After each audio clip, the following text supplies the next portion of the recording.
അപ്പോൾ ഞങ്ങൾ നടക്കാൻ പോകാൻ വിചാരിച്ചു. അപ്പോൾ നോക്കണോ, രാവിലെ തൊട്ട് ഒരു മഴയാണ്. അപ്പോഴാണ് ഞങ്ങൾ ഇറങ്ങിയപ്പോൾ ഇതുവരെയായിട്ട് നിന്നിട്ട് വൈകുന്നേരം വരെ മഴ.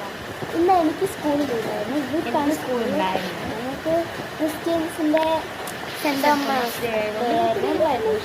ഉണ്ടായിരുന്നില്ല. അപ്പോൾ ഞാൻ സ്കൂളിൽ രാവിലെ തൊട്ട് നല്ല മഴ, ഇതുവരെയായിട്ട് നിന്നിട്ടില്ല. മഴയോടെ മഴ. പാലക്കാട് എന്തോ പറ്റി നടക്കാൻ പോകുന്നത് സമയം ആകെ 5:52 ആയിട്ടുള്ളൂ. പക്ഷേ ഇരുട്ട് മിന്നി കടന്നിട്ട് ഒരുമാതിരി സൂപ്പറായിട്ട്. അപ്പോൾ എപ്പോഴും ഇത് ഞാൻ ചെയ്ത ഹെയർ സ്റ്റൈലാണ്. അപ്പോൾ ഞാൻ പറഞ്ഞിട്ടുണ്ട്, ഞാൻ 10 ലക്ഷം രൂപ കൊടുത്ത് ഇറക്കിയ ഒരു ബ്യൂട്ടീഷ്യനാണ് അമ്മൂന്ന്. കറക്റ്റാണ് ഗൈസ്. എനിക്ക് എപ്പോൾ എന്തൊക്കെ വേണം പറഞ്ഞാൽ അവൾ ചെയ്തു തരും.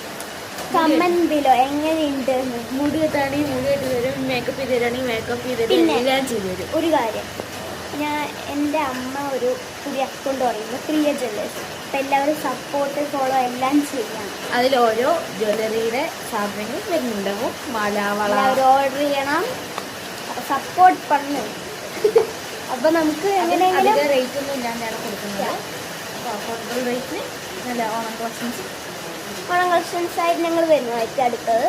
ഇത് എന്തായാലും ഓണം കളക്ഷൻസ് ഒക്കെയാണ്. നിങ്ങൾക്ക് ഇഷ്ടപ്പെട്ടെങ്കിൽ ഇപ്പം തന്നെ പോയി വാങ്ങിക്കോളൂ. അതേപോലെ ഇപ്പോൾ ഇവിടെ നല്ല മഴ. അതൊക്കെ ഞാൻ കാണിച്ചു തരാം, ക്ലിയറായി കാണിച്ചു തരാം. ഇത് ഗൈസ് മഴയാണ്, പക്ഷെ കാണൂല. നിലം നോക്കുക ഗൈസ്, നല്ല മഴ. ഇല്ലേ, എല്ലാവരും കുട ചൂടിക്കൊണ്ടാണ് പോണത്. അപ്പം എന്താണ് അഭിപ്രായം അമ്മിണി, പറയൂ. ദിവസം മഴയില്ലാത്തതുകൊണ്ടും ഇപ്പം മഴ വന്നതുകൊണ്ടും നമുക്ക് കുട ആവശ്യമാണ് അല്ലേ ഗൈസ്? ഞാനും അമ്മയും ഒരു 2 കുടയിലാണ് പോകുന്നത്. അപ്പോൾ ഞങ്ങൾ 2 കുട, അവൾ ഏതോ കുട എടുത്തിട്ടുണ്ട്, ഞാനും ഏതോ ഒരു കുട എടുത്തിട്ടുണ്ട്. ഞാൻ എൻ്റെ കുട എടുത്തിട്ടുണ്ട്, അമ്മൂൻ്റെ കുട എടുത്തിട്ടുണ്ട്. എൻ്റെ നല്ല എസ്തെറ്റിക് കുടയാണ്, അമ്മൂൻ്റെ നല്ല കാർട്ടൂണിസ്റ്റിക് കുടയാണ്. അപ്പോൾ നല്ല ഭംഗിയുണ്ട്. കണ്ടില്ല ഗൈസ്, മഴ കൂടി. അപ്പം ഞങ്ങൾക്ക് നടക്കാൻ പറ്റുമെങ്കിൽ ഞങ്ങൾ നടന്നിട്ട് വരും. ഗൈസ് പോകാൻ പറ്റില്ല, ബിക്കോസ് ഇവളുടെ അമ്മ എന്നോട് പറഞ്ഞിരിക്കണം മഴത്ത് ഇറങ്ങരുത്, പോവുകയാണെങ്കിൽ കുട കൊണ്ട് പോകണം. പക്ഷേ ഈ മഴയത്ത് നമ്മൾ കുട കൊണ്ട് പോയിട്ടും കാര്യമില്ല. ഞാൻ എന്നെ കുളിച്ചിട്ട് തന്നെ വരുന്നു. അപ്പം ഞാൻ സ്കൂളിൽ പോയിട്ട് നല്ല നനഞ്ഞ് കുളിച്ചിട്ട് വന്ന ആളാണ്. കണ്ടില്ലേ, കുറേ നേരെ ഒരു മുടി കളിക്കുന്നു ഗൈസ്. എങ്ങനെയുണ്ട് പറയാൻ കേട്ടോ, അല്ലെങ്കിൽ അമ്മ സങ്കടമാവും.